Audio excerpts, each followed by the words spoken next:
paz do Senhor para todos, amados irmãos. Que Deus os abençoe com toda sorte de bênção. Que essa tarde seja uma tarde de bênção para todos vocês. Vou trazer a palavra do dia para vocês em Gênesis 37, Gênesis capítulo 39. Amém? Meus amados, vou trazer uma reflexão antes de começarmos essa ministração.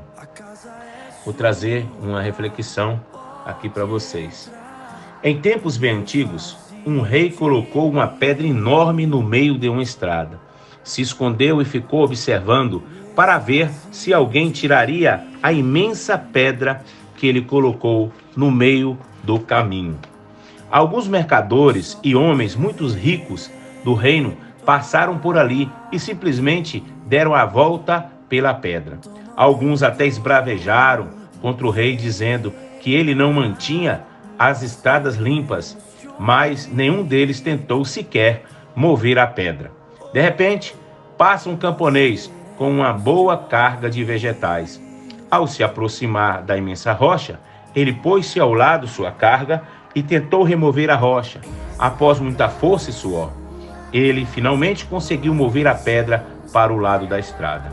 Ele, então, voltou a pegar a sua carga de vegetais, mas notou que havia uma bolsa no local onde estava a pedra. A bolsa continha muitas moedas de ouro e uma nota escrita pelo rei que dizia que o ouro era para a pessoa que tivesse removido a pedra do caminho. O camponês aprendeu o que muito de nós nunca entendeu. Todo obstáculo contém oportunidades para melhorarmos nossas condições. O que eu quero dizer para vocês, por trás de todo o processo tem um plano de Deus. Por trás de toda perda tem um processo de Deus. Por trás de toda decepção tem um plano de Deus. E não foi diferente na vida de José. Vamos ler aqui, em Gênesis capítulo de número 37, que diz assim: E Jacó habitava na terra das peregrinações de seu pai, na terra de Canaã. Essas são as gerações de Jacó. Sendo José de 16 anos, apacentava as ovelhas de seu pai. Este jovem, com os filhos de Bila e com os filhos de Zilpa, mulheres de seu pai. E José trazia uma má fama deles a seu pai. E Israel amava José mais do que todos os seus filhos, porque era o filho da sua velhice. Fez-lhe uma túnica de várias cores. Vendo, pois, seus irmãos que o pai o amava mais do que todos os seus irmãos, aborreceram-no e não podia falar com ele pacificamente. Sonhou também um sonho que contou a seus irmãos, por isso aborreceram ainda mais. E disse-lhes: Ouve, peço-vos este sonho que tenho sonhado. Eis que estávamos atando molho no meio do campo, e eis que o meu molho se levantara e também ficara em pé, e eis que os vossos molhos rodeavam e se inclinavam ao meu molho. Então lhe disseram seus irmãos: Tu, pois, deverás reinar sobre nós? Tu deveras terá domínio sobre nós? Por isso tanto mais o aborreciam por seus sonhos e por suas palavras. E sonhou ainda outro sonho, e o contou a seus irmãos e disse: Eis que ainda sonhei um sonho, e eis que o sol e a lua e 11 estrelas se inclinaram a mim. E contando a seu pai e seus irmãos, repreendeu seu pai e disse-lhes: Que sonho é este que sonhaste? Porventura viremos eu e tua mãe e teus irmãos a inclinar-nos perante a ti em terra? Seus irmãos, pois, o invejavam, seu pai, porém, guardava este negócio no seu coração. Amém, meus irmãos? Meus irmãos, aqui está a história de José. Em Gênesis capítulo de número 37, versículo 1, começa dizendo assim: Esta é a história, das gerações de Jacó. Mas começa a história de José. O capítulo de número 37 nos revela que para Deus cumprir a promessa de Deus na vida de José, Deus tinha que tirar o Jacó de dentro de José. Deus tinha que trabalhar o caráter de José. Para que ele fosse um dia governador, era necessário que ele fosse preparado. Era necessário que ele passasse pela escola do deserto, porque é no deserto que Deus nos ensina. É no deserto que, na falta, Deus traz o seu suprimento. É no deserto, quando a gente sente fome, que Deus nos alimenta. É no deserto que Deus manda a sua provisão. E José teve que passar pelo deserto para aprender. José teve que passar pelo deserto da vida para entender os planos e projetos de Deus. Meus amados irmãos, aqui em Gênesis capítulo 37, versículo número 3, diz assim: Israel amava José mais do que todos os seus filhos, porque era filho da sua velhice, e fez-lhe uma túnica de várias cores. Essa túnica de várias cores era a túnica que representava, a liderança de José sobre os seus irmãos. Então os seus irmãos o odiavam cada vez mais. Os seus irmãos perseguiam cada vez mais. Meus irmãos, quando a gente tem um sonho, meus irmãos, quando a gente tem um plano, meus irmãos, quando a gente tem um projeto, as pessoas vão se levantar para tentar calar a nossa voz. As pessoas vão tentar se levantar para tentar nos matar. Mas eu quero dizer algo para você: quem tem um sonho não morre antes que se cumpra. Quem tem um sonho e projeto não morre antes que se realiza o projeto e o sonho de Deus na nossa vida.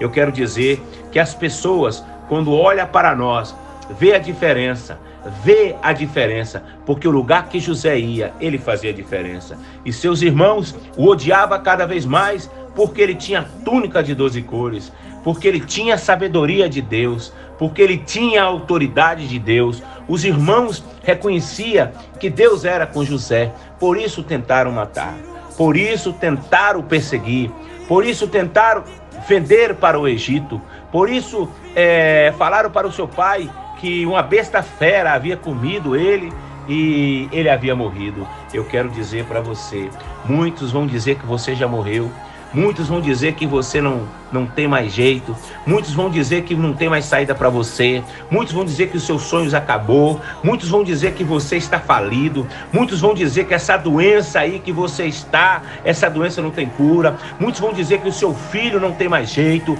muitos vão dizer que as drogas vão destruir a tua casa, mas eu quero dizer que é mentira do diabo, eu quero dizer que é mentira do inimigo, porque os planos de Deus na sua vida, todos eles vão se realizar.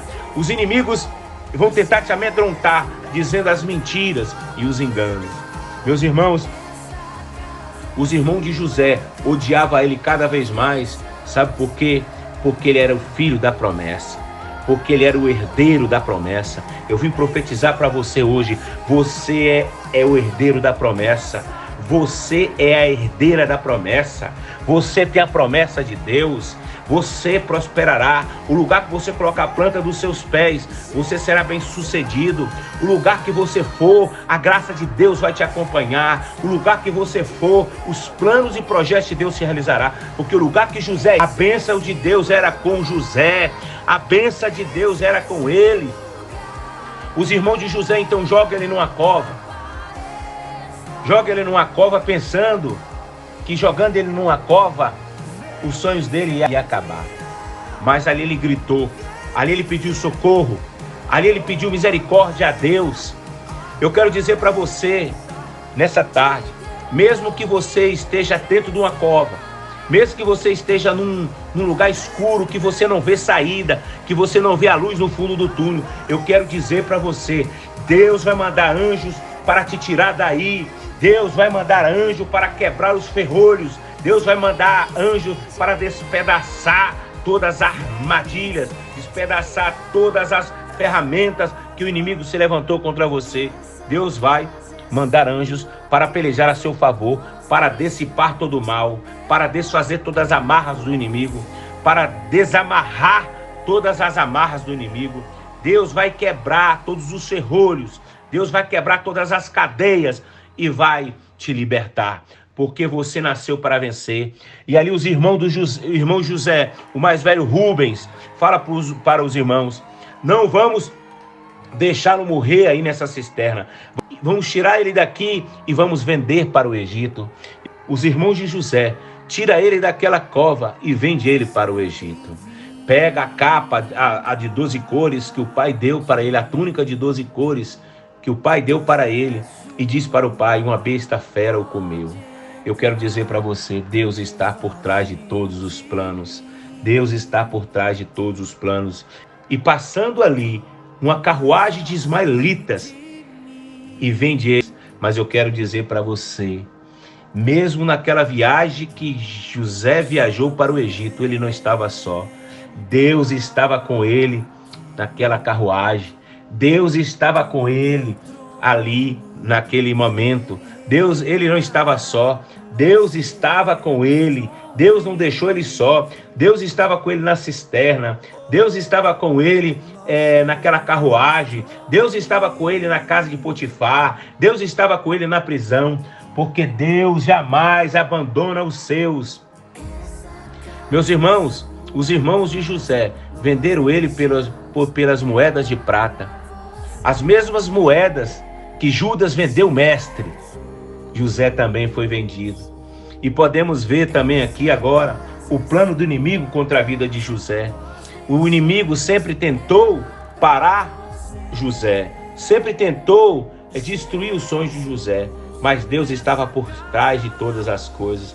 Em Gênesis capítulo 39, versículo de número 2, diz assim: mas o Senhor Jeová era com José, e ele tornou-se próspero, e estava na casa de seu próprio senhor, o egípcio. A casa do seu senhor prosperou, em tudo que José fazia, prosperava. A prosperidade produzida nas mãos de José despertou em Potifar a curiosidade de saber de onde vinha essa prosperidade. E Potifar ouviu da própria boca de José. O próprio José disse para ele, né, de onde vinha essa sabedoria. Em Gênesis 39:3 diz assim: e viu o seu senhor que o Senhor Jeová era com ele, e que fazia prosperar em sua mão tudo o que ele fazia. A santidade de José denunciou e condenou a infidelidade da mulher de Potifar. Meus irmãos, e ali na casa de Potifar, José foi tentado mais uma vez. Na casa de Potifar, José foi tentado mais uma vez. A mulher de Potifar se levanta contra José, seduzindo José. Mas José foi fiel a Deus, mesmo ali na casa de Potifar.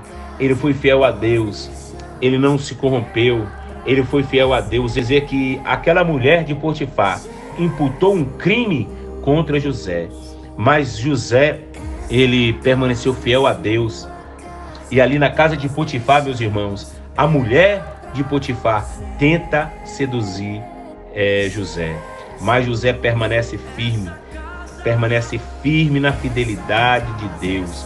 Mesmo ela acusando José de ter tentado assediar ela, José preferiu fugir, deixar a túnica na mão dela, do que ele desonrar a Deus.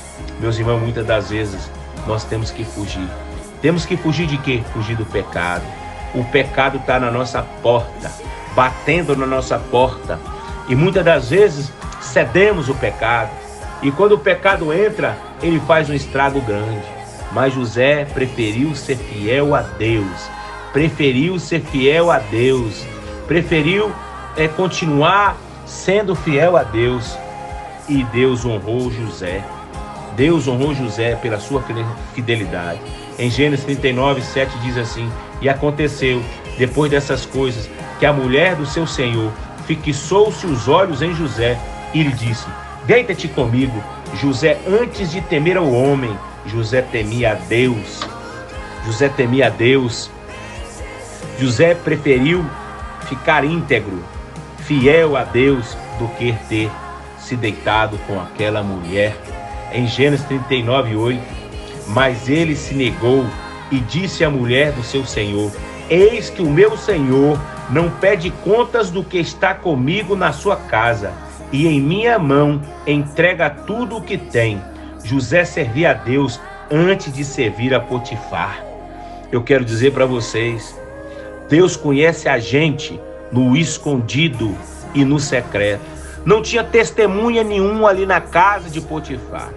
Não tinha nenhuma testemunha ali para ver o que aconteceu.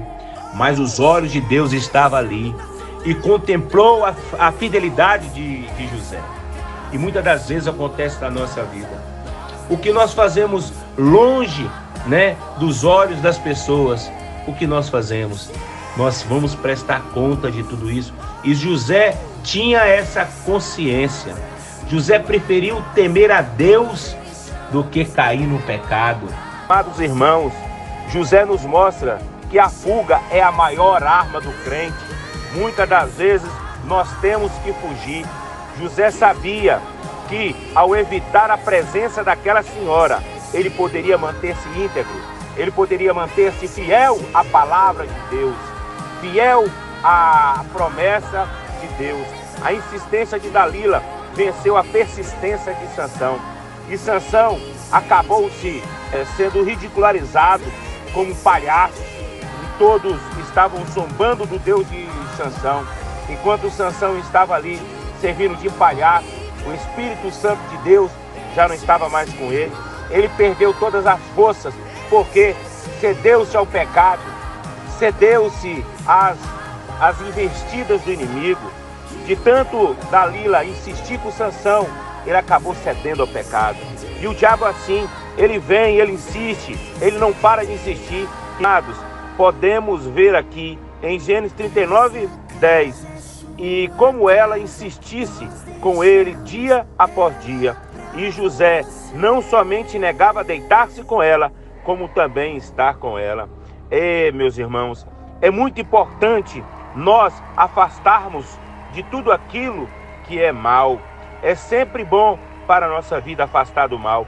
Quando obedecemos a palavra de Deus, firme na fidelidade a Ele, Ele nos ajuda a resistir todas as tentações do inimigo. A palavra de Deus nos diz que o inimigo é enganador.